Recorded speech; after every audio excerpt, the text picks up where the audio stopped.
भाइयों एवं बहनों, पढ़ाई लिखाई एवं पर्यावरण चैनल में आपका हार्दिक स्वागत है। आप सभी के लिए नव वर्ष मंगलमय हो। पढ़ाई लिखाई की दुनिया में, विशेषकर हिंदुस्तान में ही मुझे लगता है, कई वर्षों से एक बात चल रही है कि बच्चे आत्महत्या कर लेते हैं। आत्महत्या और बच्चे दोनों ऐसी चीजें हैं जिसके बारे में ज्यादा सोचने की जरूरत नहीं, करने की जरूरत है। पहले बच्चों के साथ बड़ी कड़ाई से निपटा जाता था, लेकिन आत्महत्या का कोई रिकॉर्ड नहीं मिलता है। लेकिन आजकल पहले की अपेक्षा हम बच्चों को खाना अच्छा दे रहे हैं, कपड़ा दे रहे हैं, उन्हें तरह तरह की सुख सुविधाएं दे रहे हैं और उन्हें पढ़ने के लिए कह रहे हैं। मानता हूं कि कई केस में माता पिता बच्चे की इच्छा के विरुद्ध उसे कोचिंग भेज देते हैं, विषय अलग दिला देते हैं, लेकिन ये सारी बातें पहले भी थी। लेकिन कोई भी बच्चा आत्महत्या नहीं करता था। बहुत हुआ घर से भाग जाता था, खाना छोड़ देता था। लेकिन आज की, आप ही सोचिए, सन 21वीं शताब्दी में इस तरह की बातें बड़ी बेतुकी और बेमानी लगती हैं। बात सिर्फ एक है, सब कुछ सोचने समझने के बाद मैं इस निष्कर्ष पर पहुंचा हूं कि माता पिता या अभिभावक बच्चे के साथ अधिक से अधिक समय नहीं देते। प्रसिद्ध शिक्षाविद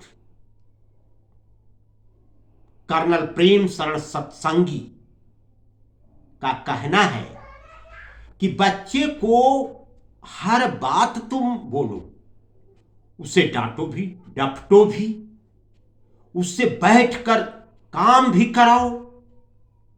अगर बच्चा नाराज हो जाए तो इसके लिए आगे कर्नल सत्संगी का कहना था कि बच्चे को बैठाकर समझाओ, समझाते रहो, तब तक समझाओ जब तक कि वह आपकी बातों से पूरी तरह प्रसन्नचित्त होकर, संतुष्ट होकर फिर अपने काम में न लग जाए।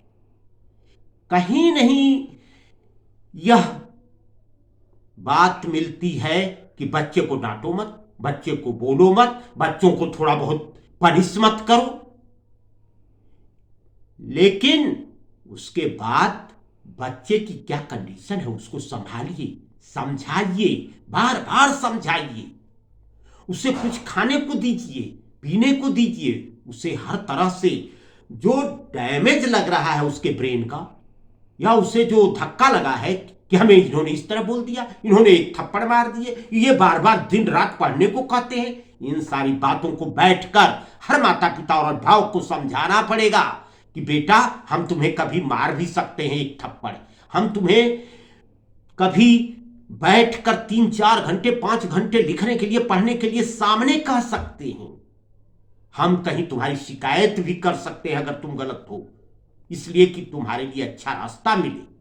इन बातों को बच्चों को बचपन से समझाना पड़ेगा कि बेटा, हर हालत में हम तुम्हारे हितैषी हैं, हम तुम्हारी भलाई करने वाले हैं, हम तुम्हें ऊपर बढ़ाना चाहते हैं, हम तुम्हें अपने खानदान का दीपक बनाना चाहते हैं, जो सदियों तक यह हमारा खानदान आगे बढ़े। इसलिए इस रास्ते में कभी कभी हम तुम्हें दंड भी देंगे, कभी कभी हम तुम्हें परेशान भी करेंगे, और हो सकता है कभी कभी 1-2 थप्पड़ भी लगा दें। लेकिन बेटा, तुम बुरा नहीं मानना।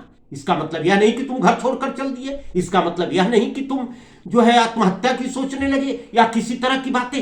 ये सारी उन लोगों की बातें हैं, घर छोड़कर भाग जाना, माता पिता को अनाप शनाप बोलना, माता पिता के विरुद्ध सोचना, ये सारी चीजें उन लोगों के पास आती हैं जो कि बिल्कुल बेसहारा और दिमाग से बिल्कुल पंगु हैं और बेटा तुम ऐसे नहीं हो, मुझे विश्वास है तुम अच्छा करोगे, लेकिन हाँ एक बात आपको हमेशा उसको कहनी पड़ेगी कि आपको मैं सब कहता हूं, सब करता हूं, उसके बाद बेटा तुम्हारा सब कुछ है, मैं भी तुम्हारा हूं, मैं तुम्हारे ही लिए जीता हूं। फिर देखिए कौन बच्चा आत्महत्या करेगा। कीप इन टच, हमेशा बच्चे के संसर्ग में रहिए कि बेटा ठीक है टेंशन मत लो, कल पेपर जैसा होगा उसके लिए टेंशन मत लो, तुम खाली पढ़ लो, देख लो, अपना करो। उस इस तरह से अगर माता पिता और अभिभावक बच्चे के साथ, बच्चियों के साथ व्यवहार करते हैं और कीप इन टच, उन पर हमेशा नजर रखते हैं, तो निश्चय मानिए कि आपका बच्चा बहुत अच्छी पढ़ाई लिखाई करके आगे भी बढ़ेगा और किसी भी तरह की गलत दिशा में उसके कदम नहीं बढ़ेंगे। आप सभी का पुनः स्वागत। Thank you. जय हिंद।